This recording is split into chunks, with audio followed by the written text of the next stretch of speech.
Hello guys, welcome back to this channel. In this today's tutorial, I'm going to show you how to use Chroma Key feature on KineMaster.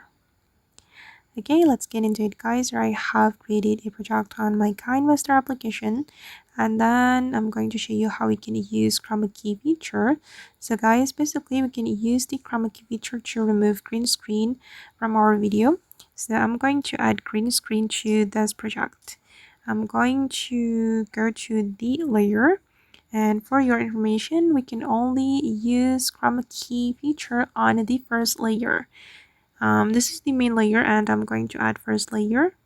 I'm going to go to the media, and then I'm just going to add green screen from my gallery.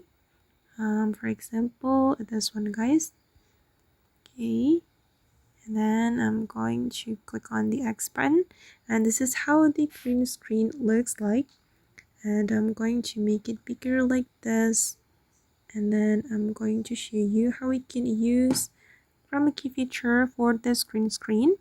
You can click on the green screen, and then you're going to scroll down until you find Chroma Key feature.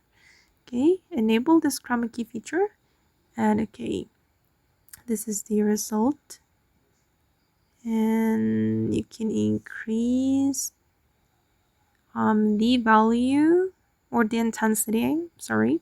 And then since we want to select since we want to remove green screen, we can select the green color for the key color. Okay, and then I'm just going to play it to show you the final result.